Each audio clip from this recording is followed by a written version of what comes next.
Thrown out, lied to, and wanted back. My dad's shocking betrayal. I lost my mum when I was 14.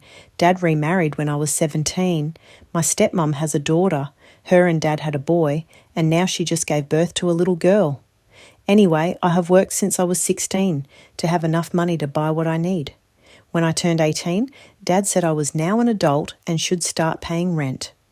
It was only $500, a symbolic amount since he would still cover food and other essentials. I was mad and we fought, but in the end I accepted, and that was the arrangement until 7 months ago. Dad came to me saying I had 2 months to move out, stepmom was pregnant, and they would need my room for the baby. Which is insane because they both have private offices. My stepmom doesn't even need one since she's a stay-at-home mum since the birth of my baby brother. Nonetheless, they told me I had to move. By the way, just an addendum, stepmom and I get along fine. We don't fight or bicker. I don't think this was an evil stepmom moment, but who knows? Me and stepsister are actually pretty close. I help her with homework and talk about her personal problems. I do love her very much. Back to the story, I didn't know what to do. I'm going to a college, I want to be a civil engineer and work part-time. I don't have the means to live by myself. I called my aunt asking if I could move in with her for the time being until I figured something out, offered to pay rent and all. She was aghast at what Dad was doing. She said I absolutely could live with her, no rent needed, but also said she was going to deal with my dad. The next day, Grandpa came to our house and they talked privately. I could hear my dad's angry voice, but couldn't understand anything being said. After a while, Grandpa came to my room and said I had 3 choices. The first was continue living with Dad and stepmom like I was doing. Nothing would change except without paying rent. The second was moving in with him and GR, Armour, or my aunt. Third was find a place of my own, and he would pay the rent and costs for me. He said I didn't need to choose now. I could keep living with Dad, and if I changed my mind to just tell him. I was actually relived I could still live with Dad, and that this madness was over. But the following days and weeks, Dad and stepmom were very hostile towards me, and I felt incredibly uncomfortable being in my own home. Even Cassie picked this up and asked me why they were angry at me, so I decided to move out and told Grandpa. He said he would take care of everything. Few weeks later, he moved me into one of his rental units. The apartment is lovely. He bought me a fridge, stove, and other essential items. He gave me a check for $15,000 to him, saying this money is to help me start living on my own, and that as long as I am working or studying, I can live there rent-free for as long as I want. My dad and I have been pretty low contact since I moved out. He never came to visit me, or I visit them. I miss them a lot, especially my stepsister, but I'm still hurt. 2 weeks ago, my stepmom gave birth. I visited them in the hospital. It was a little awkward, but nice seeing them and my baby sister. Anyway, a few days ago, Dad calls me, saying he misses me, the children misses me, and I should move back home. He apologised for asking me to move out, etc., etc., etc., and I told him I would think about it. Yesterday I visited my aunt and was telling her what my dad said, and my cousin laughed a little and said, I'm sure he does. I asked what he meant, and that's when they told me a lot of, until now, unknown information. Basically, my dad's home is actually my grandpa's, as is my aunt's. Basically, the deal he made with me, he did with all his kids and some grandkids as well. He never wanted any of his family to have to worry about basic stuff like house and food, etc. When I called my aunt that time, she called Grandpa, which was furious with Dad, not only for kicking me out, boo, T also for charging me rent. That day he went to my dad's and tore him a new one and threatened to have him evicted. But now the petty part, you know that $15,000 Grandpa gave me? It's actually what I paid Dad in rent all that time, and now he's making Dad pay him back. Also, he's charging Dad $200 for the rent loss in apartment I'm living in. Call me dumb or naive, but until now I never realised my dad didn't make that much money. We lived in a great house, always went on vacations, and lived very comfortable lives, but I guess Grandpa has always been helping behind the scenes. Now my cousin thinks Dad is struggling, with 3 kids at home, a single income, and having to pay it back to Grandpa. So he says Dad wants me back because he imagines Grandpa will stop punishing him if I'm back living with them. Honestly, I don't know what to do. I'm actually loving living on my own these past 6 months. But I do really miss them. I miss my siblings. I miss the life we had before all of this. But I don't know if moving back home is the right answer. And also, I'm hurt. The reason he wants me back is money. Update 1. Before, just answering some questions people had. My aunt and grandpa are from my father's side of the family. My mum's side, unfortunately, I don't have much contact. My grandparents have passed away before mum. I have uncles and aunts I see once in a while, but they don't live close. I also have 2 other uncles from my father's side. I'm close to them, but not as near my aunt. She was my rock when mum died. I consider her a second mum. My stepmom knew about the rent I was paying. It was implied stepsister would need to do the same when she turned 18. But I don't know if she knew Dad didn't own the house or the extent of how much Grandpa has financially helped Dad. To the update Monday, the day after my post, I called Dad and said I decided to not move back. I didn't mention anything I was told, just that was well settled here, and moving back seemed like a step back. But I also said I wanted to keep in contact with them. They could invite me for dinner whenever they wanted. And I also said I would love for my stepsister and brother to be able to spend time with me here at home. He was disappointed, and I didn't feel any angriness in his tone at least. But he basically said, we'll see, and left at that. I was also disappointed. But then Friday he called me, asked me if I wanted to have launch Sunday. Today, I said I already had plans with Grandpa and Grandma. He asked when I would be free. So we schedule a dinner for Thursday. I haven't told any of this to my stepsister. We talk and text regularly. She also haven't heard they talking about me. But she did say her grandma, her mum's mum, is there to help with the baby and is being incredibly annoying. I laughed at that. I wanted to offer her to sleep over here, but didn't want to get her excited just for Dad to say no, so I'll try talk with them Thursday. The big update is I've just came back from visiting Grandpa and Grandma. We spent a lovely day together, but I also said I wanted to know everything that was going on. I wasn't a kid anymore, and I felt like living in lies. The most important things were things my cousin and aunt told me last week. But there were a few more. Grandpa had been subsidising quite often our basic needs, like school, healthcare, etc., because Dad haven't won since saved up, according to Grandpa. Also, my college fund was mainly contributed by him and Mum before her passing. I guess that makes sense. I was also dumb to not realise this sooner. He also have set up funds for my baby siblings and also one for my stepsister because he didn't want her to feel excluded and not have the same opportunities as her siblings. This man is incredible. I love him so, so much. And yes, I'm very, very lucky. I've seen so many people commenting this, not in a derogatory way, but being very supportive and nice. I know I'm very privileged to have GRA and parents and family members who can afford and are willing to help me. I hope one day I can help others the way they are helping me anyways. I also expressed worries about Dad's financial situation, and he assured me Dad is fine, more than fine. He will have to be less frivolous with money for a while, but that he would never let any of his kids or grandkids to suffer or be in the need for anything. As many of you said he's trying to teach Dad a lesson I should have taught him a long time ago, so I'll stay out of it. I don't think I'll tell Dad that I know all of this. I know many of you said to confront him, but I think it's for the best if he continues thinking I'm oblivious.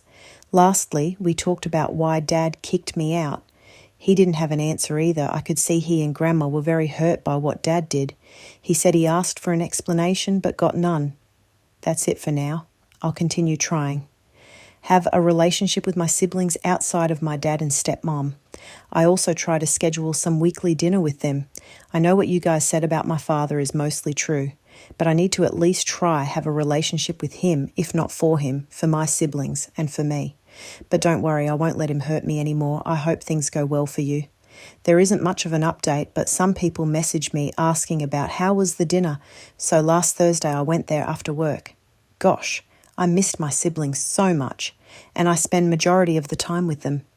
My baby brother is not a baby anymore. He have grown so much. My baby sister is so cute. I could eat her alive. I never want to be apart from them anymore. Doesn't matter what happens. Cassie, I said her name once in my original post by mistake. She's my stepsister, is the only one I maintained regular contact through calls and text. She's just an amazing person as well. She knows I didn't move out in the best of circumstances, but doesn't know the details or anything about the money. I asked if she wanted to have a sleepover at my house sometime, and she was thrilled. If I hadn't stopped her, she would have started packing at that second. My stepmum's mum was still there to help with the baby. And guess where she's staying? In my old bedroom, they transformed it into a guest room, and the baby room was stepmum's old office because it's closer to the master. Honestly, that hurt a little. I've only met my stepmom parents a few times. They were always nice to me. This time she kept looking at me weird all the time. Didn't matter where I was or where I moved, she was keeping track of me, like she was expecting me to try and steal something. When I was holding the baby, didn't leave my side. Anyway, apart from that, dinner went as well as you can imagine. A little awkward, but I was glad I could see my siblings and spent a few hours playing with them. At the end, I mentioned Cassie having a sleepover in the weekend. Her grandmother started saying that absolutely not, Cassie would not go. But to my surprise, stepmum stopped her. She said if Cassie wanted, I could pick her up Saturday after soccer practice. For dinner, that was that. When I was leaving, stepmum gave me a really tight hug. So many people were saying how she's just an evil stepmum that I kind of started to believe. But as I said in my first post, we always had a good relationship. I left very confused and emotional. Saturday afternoon, I picked Cassie. We watched Inside Out 2. Then we ate shawarma for the first time, which is basically a meat burrito. I don't see the difference. It was so good to spend the day with her. I'm so glad to have her in my life. Sunday, I dropped her off and went inside to see my other siblings. Dad wasn't there. He was out meeting a work friend. Some people asked what my dad does. He's a lawyer.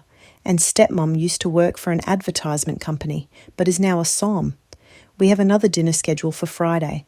I don't know if I'll ever find out exactly why they want to D me to move or why charge me rent. I don't want to touch the subject now because I don't want to jeopardize my relationship with my siblings, so I don't know if I'll have any more updates since things are settling down and is now just life. Update 2. Since my last update, things have been normal from my side. I had another dinner with my parents the Friday before last. Stepmom's mom, who I'll call Ebby, meaning evil bitch, spoilers, was still giving me the dirty eye, but I ignored her.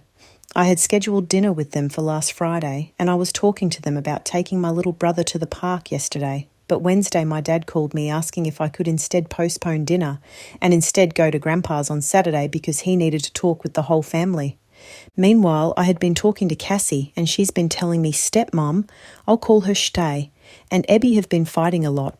Well, last Sunday Shtay's father shows up. I'll call him Labby, meaning lying bastard. There's a big fight and Labby and Ebby go back home on Monday. So yesterday afternoon I go to Grandpa's. My aunt was there as well. Then Dad and Shtay arrive with Cassie.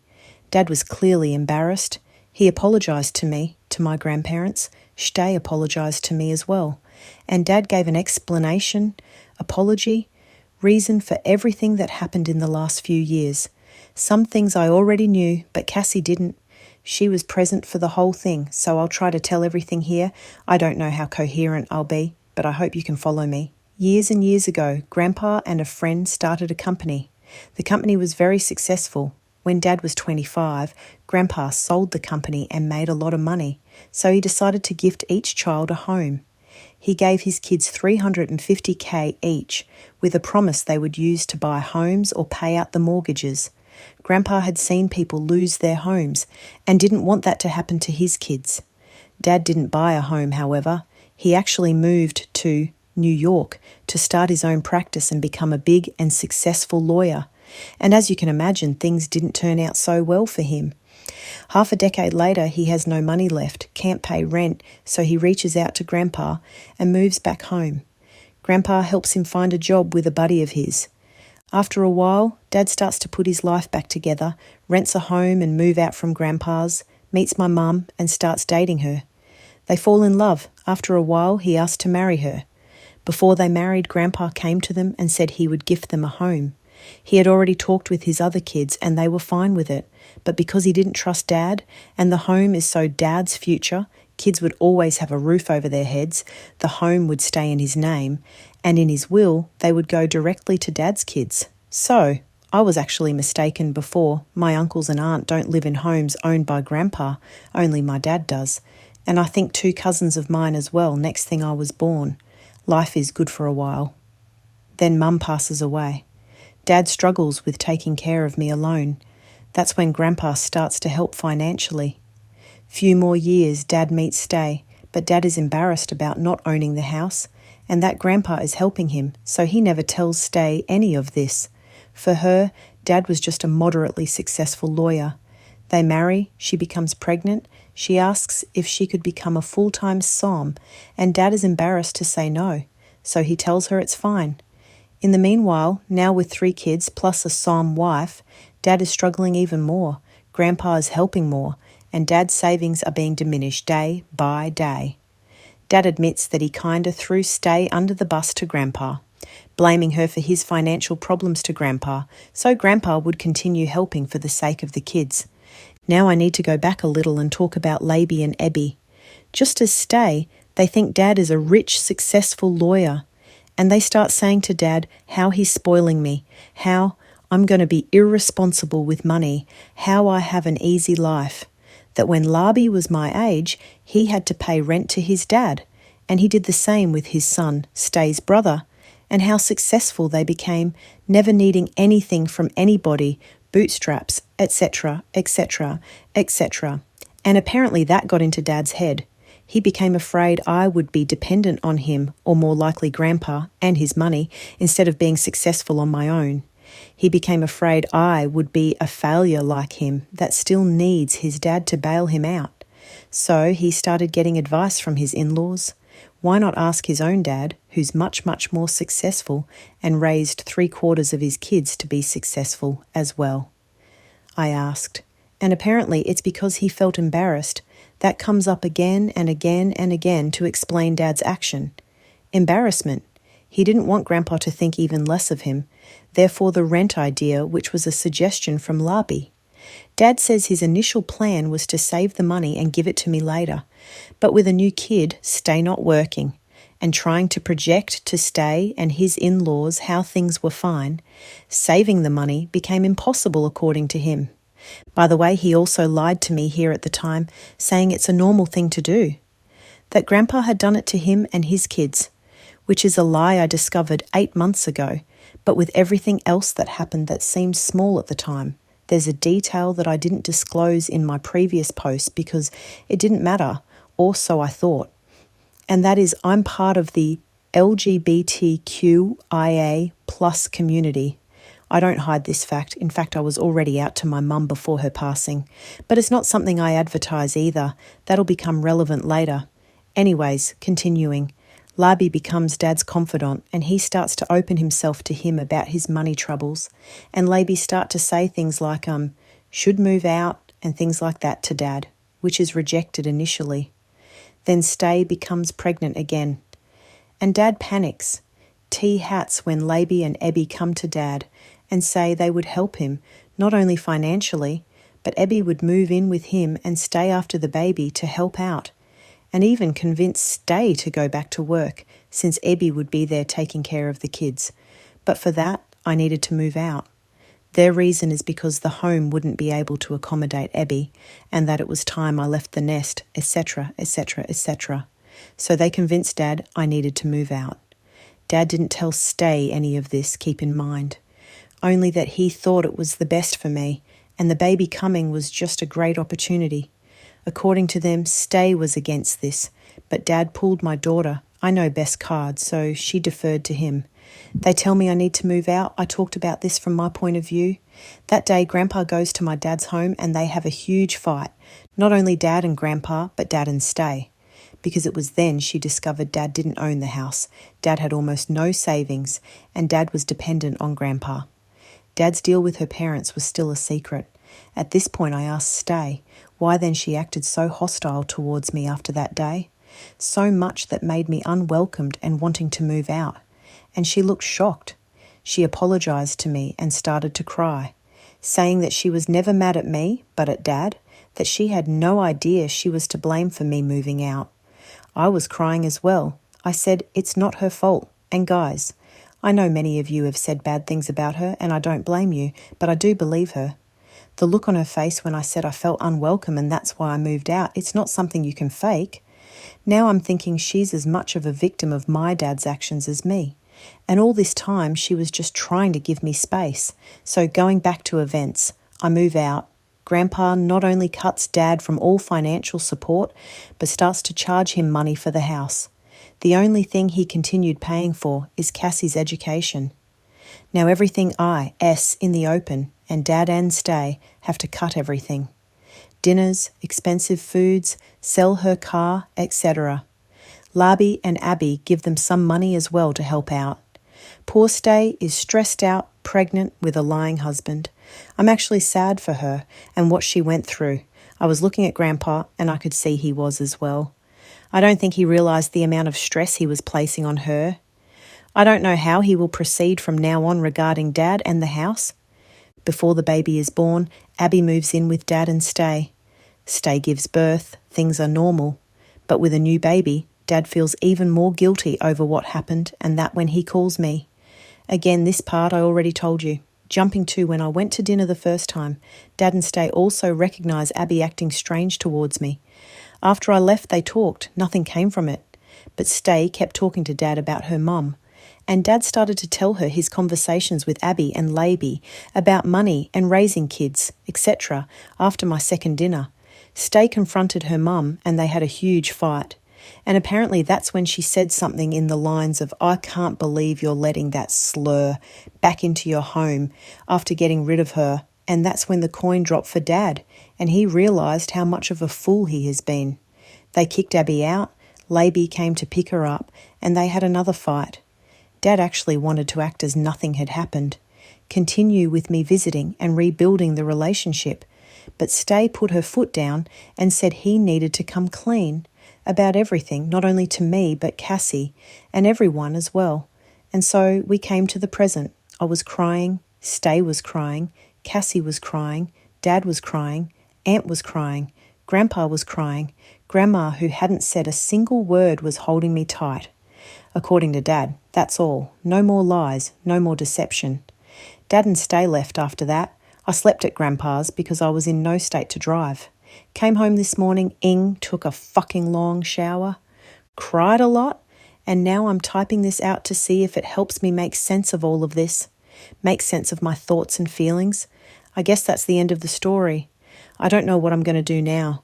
I feel sad, angry, sorry for Stay and Cassie. I feel everything and nothing. I'll be calling my therapist tomorrow to see if we can book more sessions.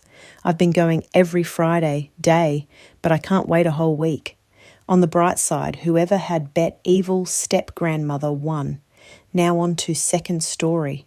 Excluded my co-worker from my wedding due to her strict dietary restrictions, and now the whole office is turning against me. I work in a small office and we're a pretty tight-knit group, so I decided to invite most of my co-workers. There's one co-worker, let's call her Jane, who I get along with well enough, but we're not super close. Here's the thing, Jane has a lot of very specific diet restrictions. She's vegan, gluten-free, and allergic to a bunch of common ingredients like soy and nuts. Whenever we have office lunches or potlucks, it's always a bit of a challenge to accommodate her, and sometimes she just brings her own food because it's easier. When I was working with my caterer to plan the menu for the wedding, I realised how difficult and expensive it would be to create a dish that Jane could eat. I was already stretching my budget, and the thought of spending extra money to accommodate just one guest felt overwhelming. So I made the decision not to invite Jane. I felt bad, but I rationalised that we're not that close, and I'd rather avoid the stress and additional cost. I didn't mention anything at work, but word got out that I was inviting other co-workers, and Jane noticed she wasn't included. She confronted me about it and seemed really hurt. She said she thought we were friends and that she would have been happy to bring her own food if it was an issue. Now, some of my co-workers are giving me the cold shoulder, and I'm wondering if I really messed up. I didn't want to make her feel excluded, but I also didn't think she'd want to come if I couldn't accommodate her diet. Ida for not inviting Jane to my wedding because of her diet restrictions. Update 1. It's been a few days since I posted, and I've had some time to reflect on the situation and your responses. After reading through the comments and honestly, after sitting with my own thoughts, I've come to the conclusion that yes, I was the asshole in this situation. I won't lie, it's not easy to admit this. When I first made the decision not to invite Jane, I genuinely thought I was being practical.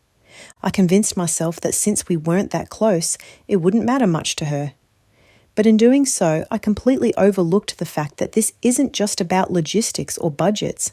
It's about relationships and how our actions, even those we think are small, can have a significant impact on others. I realise now that by not inviting her, I wasn't just excluding her from a celebration, I was sending a message that she wasn't worth the effort, and that's not the kind of person I want to be. And here I was, making her feel unwelcome because I didn't want to deal with a bit of extra planning. After the post, I decided to reach out to Jane directly. I apologised for not inviting her and explained that I was wrong to let my stress and budget concerns get in the way of our friendship. Jane was surprisingly understanding and appreciated the apology.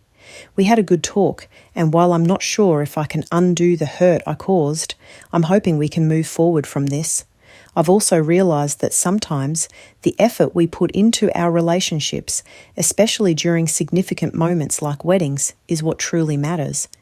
It's not just about who's closest to us, but also about making people feel valued and included. So, for anyone out there planning a wedding or another big event, take it from me. Don't get so caught up in the details that you lose sight of the people who matter.